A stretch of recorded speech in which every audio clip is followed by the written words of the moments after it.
Good afternoon. No financial disclosure. A 32-year-old female who is a known case of chronic anterior uveitis, right eye, with history of repeated episodes since 2 years on topical steroids on and off, is referred from outside with complaint of blurring of vision with photophobia since 2 months for presently. Coming to the uveitic history, there's history of contact with tubercular person, that is father. He was treated 4 years back for he used ATT for pulmonary TB and he was declared cured. And rest all uveitic history is not contributory. On examination, her best corrected visual acuity in right eye is 5/60, IOP is normal, and anterior segment showed signs of granulomatous uveitis, and fundus, there's hazy view due to this cataract and grade 2 of vitritis, and disc seen hazily appears to be normal. So in view of hazy view, we did right eye B scan, which showed mild vitritis with normal RCS thickening. Left eye was normal. So on investigation, she showed elevated ESR, and her MAN2 and quantified on TB gold test both shown to be positive. Chest X-ray was normal. So we diagnosed her as right eye granulomatous uveitis, probably due to tuberculosis. And after pulmonologist consultation, we started her on ATT regimen with topical and oral steroids with tapering dose.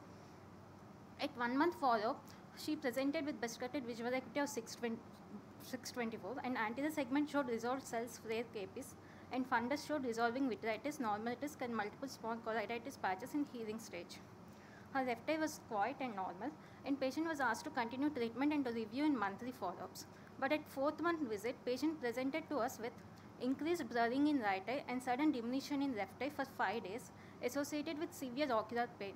Her anterior segment examination was quiet in both eyes, but fundus showed in right eye multiple healed choroiditis patches with peripapillary subretinal heme and subretinal fluid suggestive of inflammatory CNVM, and in left eye showed disc edema with large yellowish orange subretinal mass in the macular area with SLF suggestive of could be nodular posterior scleritis. So we investigated her further with OCT, showed of right eye showed subretinal fibrosis and hemorrhage suggestive of active CNVM in right eye, and left eye showed multiple SRF pockets with the choroidal folds with elevated RP and subtle RPE undulations. So B scan of right eye was normal, but left eye showed increased choroidal thickness with subretinal hyperechogenic lesion with low reflectivity. So on FFA, her right eye showed hypofluorescence due to subretinal heme with peripapillary staining and leakage, and staining of inactive chorioretinal lesions. And her left eye showed early pinpoint leaks with, which increased with diffuse hyperfluorescence, leaking and pooling of the dye suggestive of nodular posterior scleritis. So we reframed her diagnosis as right eye inflammatory peripapillary CNVM secondary to tubercular multifocus choroiditis and left eye posterior scleritis. So we advised to continue ATT for 9 months, and patient was restarted on oral steroids in tapering dose along with immunosuppressives. And right eye intravitreal anti-VEGF injections were given about 4 doses. So at 9th month follow-up, patient was stable with best corrected visual acuity of 624 in right eye, and left eye visual acuity returned to 6x. Thank you. Sir. I was thinking that whether it's a serpiginous whether it's a VKH or not, because that pooling of the dye, that if you look at that subretinal, this is the pooling of the dye that indicates the possibility of the VKH, volcanic harder disease, and did the OCT showed subretinal safety? Choroidal thickness was there, SSOCT? On this showed safety over there. But other eye was normal, sir. So unilaterally, and with the one course of steroids, it got completely resolved. Like VKH needs like multiple. I agree, sir. Doesn't look to be VKH, but yes, it is unilateral posterior multifocal choroiditis.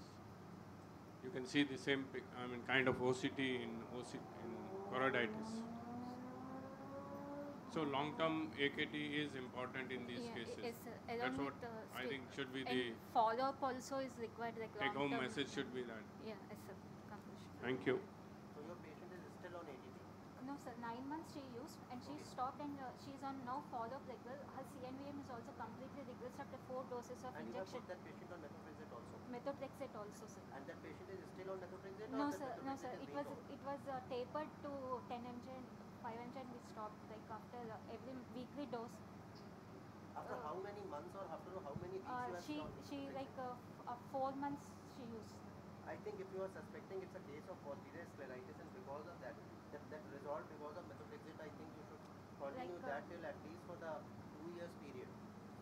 Because otherwise, if it is a case of posterior scleritis, you are thinking, and or if it is a case of EKH, it is going to be come back. She's Because on all these patients regular need a follow-up. longer duration of immunosuppression. Yes, sir. FFA doesn't show that posterior scleritis. Yeah. This FFA pictures is not very typical of posterior scleritis. But Elric pinpointed with diffuse hyperglycemia. More of a Even the ultrasound doesn't show Yeah. scleritis. Yeah, because the retinochoroidal thickening was not that much. 2.12. That is because of choroiditis also.